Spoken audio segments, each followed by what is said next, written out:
कसे आहात? मजेत आहात ना सर्वजण? आज आपण चमचमीत अशी कुर्मा भाजी पाहणार आहोत. बघा वरती कसं त्याला तवंग आला आहे. गार्निशिंगसाठी आपण वरनं कोथिंबीर घातली आहे. त्यासाठी आपण साहित्य घेणार आहोत. वाटाणा, बटाटा, टोमॅटो, कांदा, खोबरं, आलं, लसूण आणि कोथिंबीर आणि फोडणीसाठी कढीपत्ता. आलं, लसूण आणि कोथिंबीर कांद्याचं आपण वाटण तयार करणार आहोत. आणि हे जे साहित्य आहे, एक्स्ट्राचा कांदा चिरून, टोमॅटो चिरून आपण बघा घेतलेलं दिसत आहे. त्यामध्ये आपण काळा मसाला पण घेतला आहे. बटाटा पण उकडून चिरून घेतला आहे. लसूण पण थोडासा वरनं फोडणीला घालणार आहोत. सर्वप्रथम तेलामध्ये जिरे मोहरीची फोडणी घालून कढीपत्ता घालून व्यवस्थित कांदा परतून घेतला. कांदा व्यवस्थित परतून झाला की आपण जे लसूण, खोबरं आणि कांद्याचं वाटण केलं ते व्यवस्थित एकसारखं टाकून हलवून घेत आहोत. बघा त्याला कसा कढईने तेल सुटलं आहे.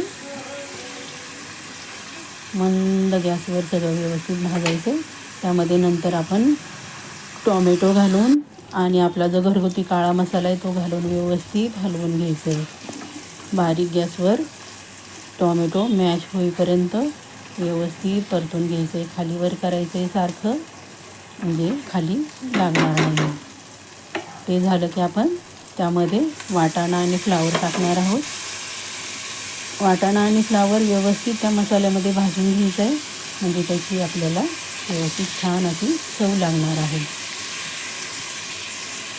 तेलामध्ये परतला वाटाणा की छान लागतो, व्यवस्थित त्याची चव पण लागते सुंदर अशी. बघू शकता आपण व्यवस्थित कसं हलवून घेतलं आहे. बघा कसं दिसतंय.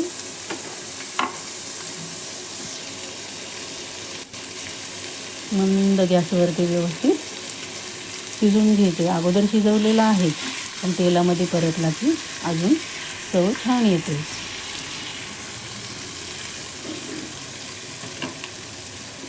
त्यानंतर आपण त्यामध्ये बटाटा ॲड करत आहोत.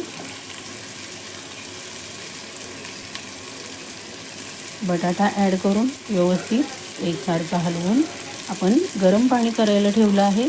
ते गरम पाणी आपण त्यामध्ये ॲड करणार आहोत. बघा आपण भाजीला गरम पाणी घातलं आहे. एवढा सुंदर असा वास येतोय की असं वाटतं आत्ताच जेवायला घ्यावं. बघा किती छान तवंग आलं आहे भाजीला. वरण आपण गार्निशिंगसाठी कोथिंबीर घातली आहे. चमचमीत अशी कुर्मा भाजी तयार झाली आहे. बघू शकता आपण किती छान रसरशीत भाजी झाली आहे तयार. धन्यवाद.